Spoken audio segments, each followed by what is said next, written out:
Alright, so welcome to another Patreon request, and this one comes from Stingy Jack. And Jack asked me to do what he described as an Infinity War type story, but with a bunch of 80s movies. So, yeah, let's see if we can do that. Let's see if we can pull off an 80s Infinity War.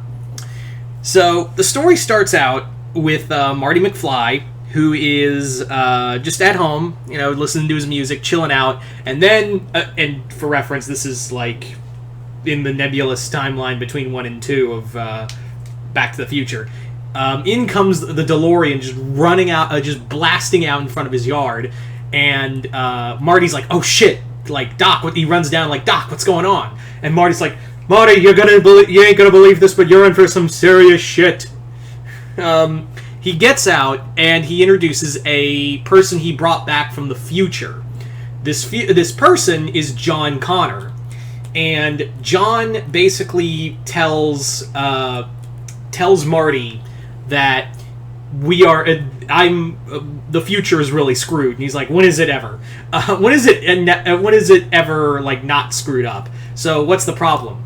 So Connor tells Marty basically what happens in the future is that there is a massive war, but it's not the war you think it is.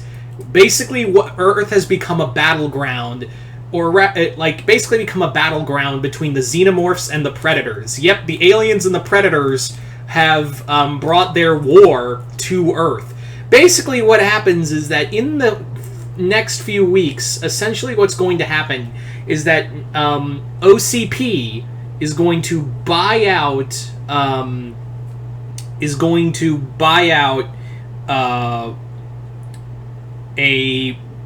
they're gonna get their hand. Basically, I'm sorry. Let me back up. They're going to get their hands on a downed spacecraft. They're gonna find a downed Yautja spacecraft and more or less corner the market on R&D. The problem, though, is that they found something else in that ship.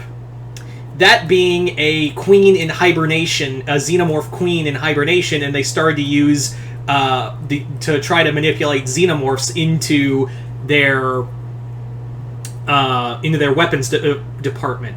However, it doesn't go that well because what they not only do is unleash the xenomorphs on Earth, is that the Yautja hear distress calls, and when the plague is getting so bad, the Yautja arrive and just start slaughtering, xenomorphs and humans. There's no human-predator alliance here. It's just humans are now caught in a war between... Their Earth has become a battleground between the xenomorphs and the Yautja.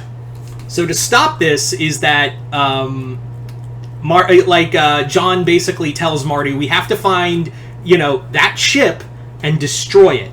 Because what's going to happen is that the Earth is just going to be, the human race is going to be extinct, and it's going to be it's just going to be overrun by aliens and predators the entire time. So I need your help in stopping this just total destruction of mankind. I need your help ending the Xenomorph plague.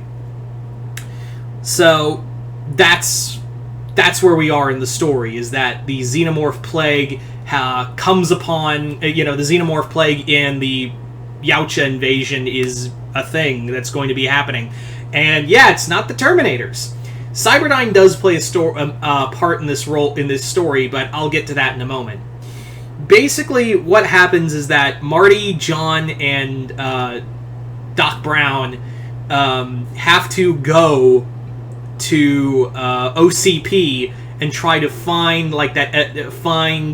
the ship before it gets excavated. The problem is that when they they break into OCP, they run into RoboCop, and John and Murphy throw down. And he's like, this feels so familiar, fighting a machine. It feels so, familiar, because that timeline has been erased now. Or has it? Because what happens is that during the fight, John gets thrown around by Murphy, and what happens is the T-800 shows up and battles John. Yep, we got a classic RoboCop Terminator fight. But however, this Terminator comes from the original timeline. See, what happened is that Skynet realized that its timeline was unraveling due to an anomaly in time. So it sent that Terminator begrudgingly to help this timeline's John correct the timeline so it can have a shot at trying to rule the universe, rule the future again. So yeah, he's like, I don't understand. Like, if this, I come from a timeline where we're still at war with someone, but not the aliens, it's machines. And he's like, correct, John Connor.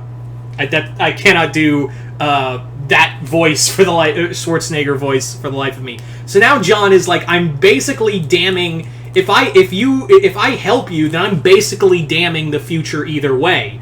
And Marty's like, asks Doc, like, is that true? Like, is that's what's going to happen? He's like, it's a possibility, Marty. The future is always in shift. It could be one way, like our 2015 we saw, or it could be something else. The future, people assume, Marty. Okay, I'm just gonna drop the voice. I can't do Christopher Lloyd to save my life. People assume, Marty, that time is like a linear, non-subjective point of view, but actually, it's like a big ball of wibbly-wobbly, timey-wimey stuff. And yeah, so that's a possible. So Skynet sent the T-800 to there, and they also sent it to keep that version of John from killing Murphy, because like in the comics, in the Terminator RoboCop comics, the Terminators base their machine genome or their machine construction off of RoboCop, so he needs to survive too. And RoboCop is like, I don't like that, but if I'm to stop my own company from finding this ship, then I will join you. I have no love for OCP. I may work for them, but I don't like them. And the idea that they're going to damn everyone like they damned me is not gonna happen. So along the way, the team more or less encounters. They encounter John McClane, who they have to get they also encounter Nakatomi, who is also trying to send an espionage team into OCP to try to get information on where that Yautja ship is. And John McClane got tied up into it because his wife was part of that department, even though she was begrudgingly against the idea. So John McClane joins John McClane also joins the team in this excursion. You also have John Matrix from Commando, and then it's revealed, when Matrix encounters the T-800, he's like, what? And then it's, in this version, the T-800 reveals, the T-800 model and the skin design is based off of one John Matrix, because it was, John Matrix was this very, resourceful, very dangerous warrior, so we even based some of the T-800 models off of your brain patterns. You are my predator. The T-800 basically tells John Matrix that you are, for all intents and purposes, the progenitor of the T-800 model.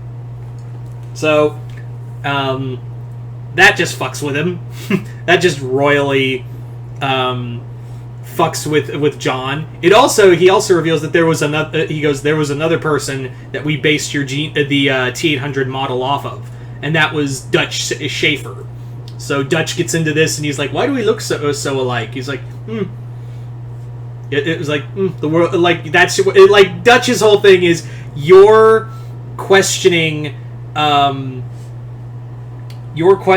the fact that we are look alike in the event that we are battling a timeline where alien monsters are going to fight each other, and that's the thing you're hung up on. He's like, Matrix goes, "You're right.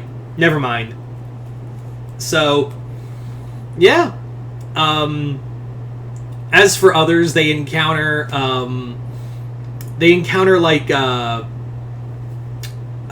who else did I want in here from the 80s? Oh, right. They also break into another OCP department and discover that they were holding someone. They were literally holding another thing they were experimenting on. OCP has revealed that they had captured Jason Voorhees. So we have a Jason versus Terminator fight in here, so I thought that'd be pretty fun. But by the end of it, they do destroy the ship, and the timeline gets reconfigured again. So by the end of it, it's left open at the end. Like, are we going to be doing with the War of Machines? Is it the 2015 that we see in the future with Back to the Future? It's left unclear, kind of like T2. So there you go, guys. That is the story. So there you go.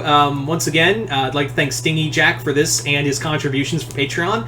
And as always, if you would like to have a Patreon request done, just hit the link below, head on over to my Patreon, and if you hit the 4th tier, you can send me a request to do here on YouTube. Other than that, I'm Mr. Multiverse. I'll see you next time in the Multiverse.